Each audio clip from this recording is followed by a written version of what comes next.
The building itself is imposing, a landmark. But I think it's easy to forget the many small things that made it possible.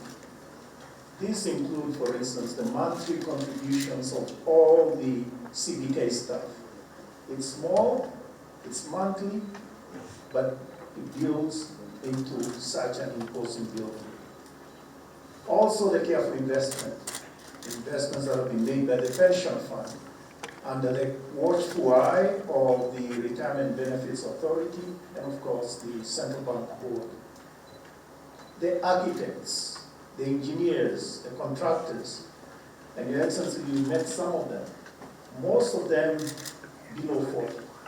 And this will be an important project in their portfolio as they go forward into their career.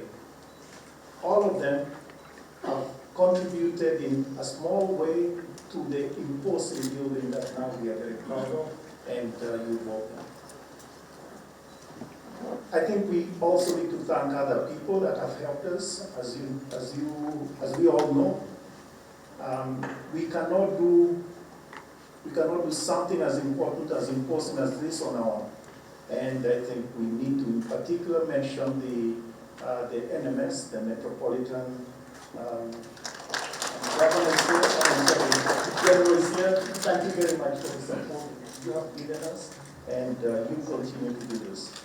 Of course, the Central Bank Board, and the chairman is here. He's behind me somewhere.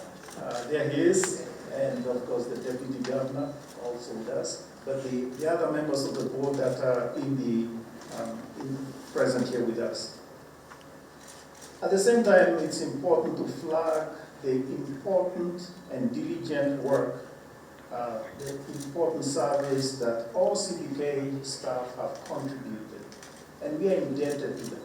I think, Your Excellency, that is something we have to appreciate a lot more. The retirees are not just retirees. They've actually worked for this country for many years, silently, and in the end, the country is better because of their dedicated service. We salute them. I also need to thank you again, because you have actually supported us in 1,000 ways. And we have faced many slings and, let's say, arrows of outrageous faith. And you've been there, supporting us and giving us guidance in particular ways, and that, Your Excellency, we don't take for granted. For instance, Your Excellency, under your guidance, several housing units have come up in Gara, actually something I think like 3,000 housing units. Some of our staff, the cleaners and messengers, support staff, 57 of them did get units in that complex. And they asked me to thank you directly. Now, as was mentioned a moment ago, our pension fund, we need it to be world-class.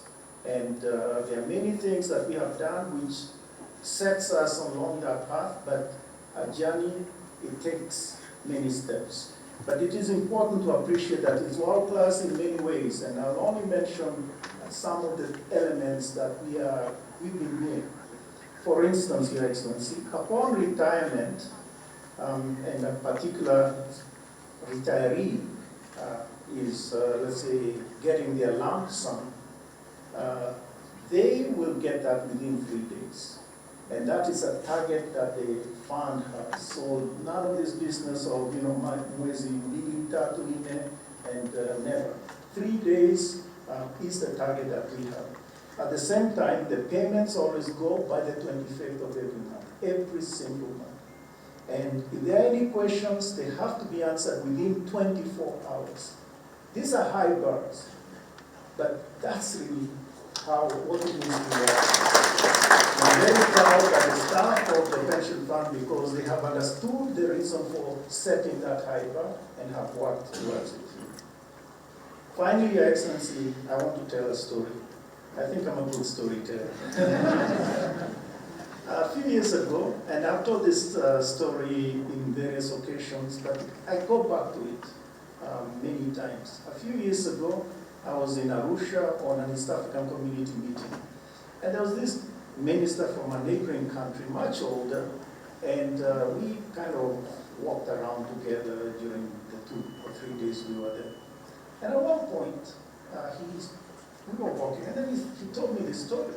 He said he once traveled somewhere, and there was this farmer that was planting coconuts. And he looked at him and said, coconuts, coconuts take a long time to grow. So he asked the farmer, so, you are planting coconuts, I see. And since the farmer was a bit old, he said, I don't think you really intend to eat from this coconut that you're planting. And so the farmer turned to him and said, yes, I am planting these coconuts that I will not eat from. However, I eat from this coconut tree here that I never planted.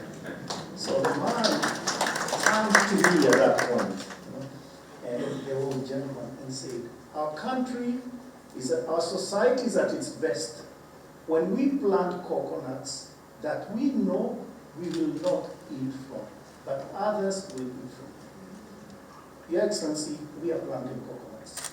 This is a big coconut for the generations that will come after us. That is the lesson that I have taken, and I have, for me, I have come back to it in the context of opening this building.